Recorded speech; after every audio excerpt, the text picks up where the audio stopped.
Hey guys, I spent the last let me go back a little bit. A few months ago, I was tinkering around doing some research on calculating miles per hour or some speed estimate on the drag strip. Yeah, I was thinking about that, and like at one point, I think it was 2 feet, and I had them taped off a 2 foot section of my drag strip, and there was some procedure that I was following, like I had to mark the start and the stop. I had to know, I think it was what frames per second I was using, and then I had to figure out how long it took to get from point A to point B, and then I had to, convert that into feet per second, and then convert that into miles per hour. It was a complicated thing, and it was all done by hand. So the last 2 weeks, I several probably 2 or 3 years ago, I bought some Arduino units, controllers, the, basically the electronics that rides a lot of today's racing timers, start finish lines, and those things. I just never had time to really play with them. Well, my wife is on a 2 week vacation right now. She's in Japan and I'm home alone. And as most of you know, I don't work. I don't really leave the house that much. So I had a lot of extra time on my hands. So this started the week before she left, and I just finished it last night. I haven't even, like, I did some thorough testing, but I haven't tested it on the track. So what we're going to see today is going to be the first live test on my track. But what I did was I ended up building I guess the best way to describe it is a speed radar. It's not really the same thing that, we see officers using in their vehicles and whatnot, but it basically logs automatically for using infrared sensors when the car passes point A and when the car passes point B. And then internally, I wrote a little code and some customization to it to come up with miles per hour in a vehicle that is, 1/64th the size of a real vehicle. So I had to take that into account, right? Because, if these cars go 1.3 miles per hour, that's doesn't sound really all that impressive.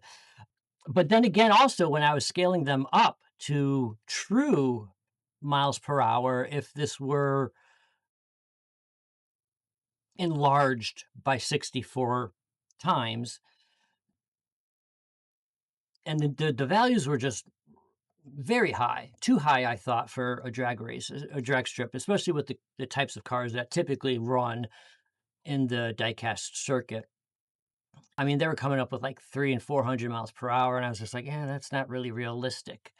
So I had to make a few customized adjustments to that code, and then I added some other features.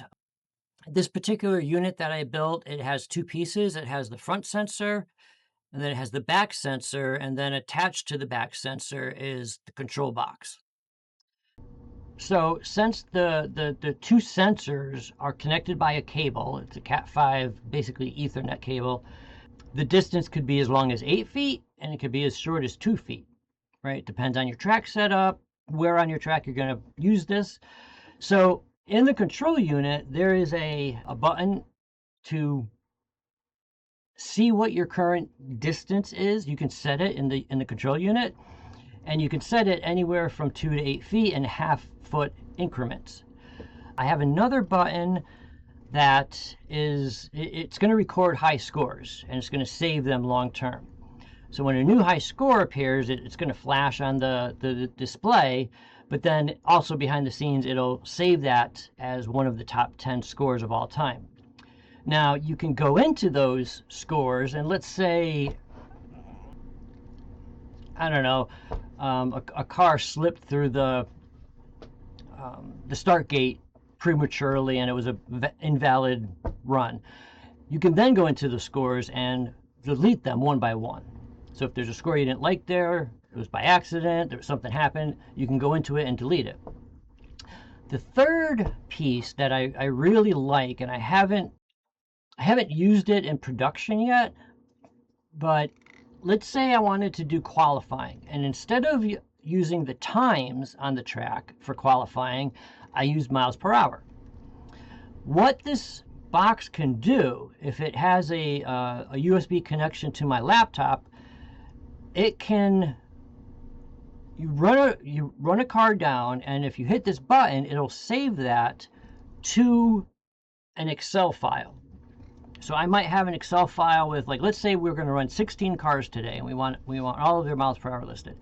I can just go 1 through 16, hit the save button each time, and all of that gets populated into my spreadsheet.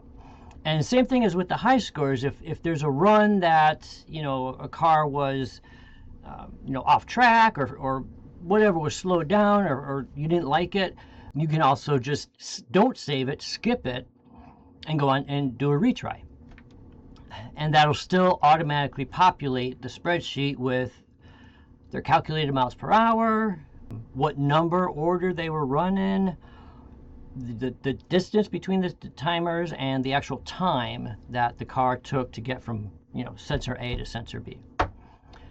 It took me about 2 weeks to build. I do have a behind the scenes video on this. It's all in piecemeal right now. It's going to take me a while to go through all that footage, but I will put something together in the hopefully not too distant future, you know, of me building this from scratch.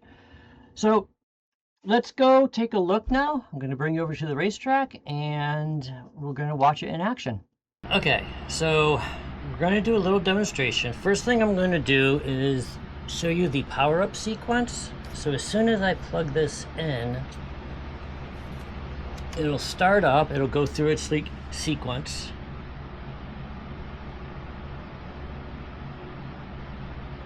And then we're ready. First thing I'm going to do is just run a couple of cars so I can show you how the unit itself responds. Wow. So as you can see on the display, 199.707. Let's do one more. Let's all right, let's see how this one does. 196.645. Now I want to show you a couple of things about the unit itself. So this button here, okay, the current distance between this timer, or this sensor, and the green sensor is 7 feet. Now if I wanted to change that, bring them closer, I could just simply go through my dial and change it here, hit the button, and it'll save it. But for now, 7 is good, so I'm just going to go back to the main screen and leave it alone. The button over here is to show high scores. So that was flashing a moment ago. That is the new high score. I can scroll through and see other high scores. And let's say this 168 score was an outlier. So if I just press and hold the button for the timers, or for the high scores, now that score is deleted. There's no more 168 in this series of scores. So if we press that back, we go back to our main screen, and we can run another car. It is currently in waiting status. So it's waiting for a car. I've gone into command mode, or DOS mode, whatever you want to call it. And I wrote a little bat program called MPH. I'm going to run it. Oh no. Okay, so I tried to run the logger on my laptop, and I got an error message, and that was simply because the serial monitor where we saw those timing, waiting messages was open, and they're both trying to use the same COM port. So it should work this time. Let's find out. Okay, so it's listening now, right? You can see here, listening on COM 7. It's waiting. So it's waiting for some kind of action. So I'm going to show you my spreadsheet. Okay, I made it big so it's visible. But we have run number, which that column is blank. I have 5 vehicles in here: Off Track, Drag King, Backdraft, Lakester, and Vulture. And then we have 3 other columns: miles per hour, the distance, the time. Oh, and there's a timestamp column, 4 other columns. So I'm going to go ahead and run those 5 cars in a row, and I'm going to save them. Now I need to close this spreadsheet while I'm doing that. So let's see if this works. This first run is backdraft. 198.468.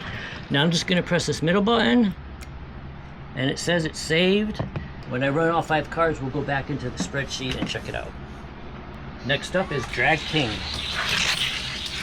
196.561. Gonna press. Okay. Next up is Backdraft.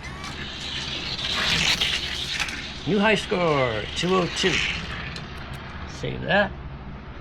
Next up is Lakester.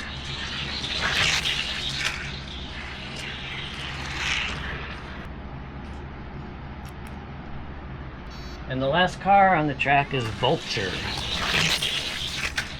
199.264. As you can see, it went through all of the saving of the data. I'm going to close this now. Control C should cancel it. Yes. Minimize this. Minimize this. Okay. Now let's bring up our spreadsheet again. First one there is. And there you go. Let me make this a little bit bigger. So as you can see, we've got the order of the runs, 1 through 5. We've got their miles per hour, how long they ran for the measurement, the time they took to get there to the end, and the timestamp. There you go. So there you have it. That's what I built recently. Let me know your thoughts. I'm probably going to use this for qualifying a couple of times. I think it's kind of neat, so why not put it to use? Anyways, till next time, take care of yourselves, and I'll be back soon.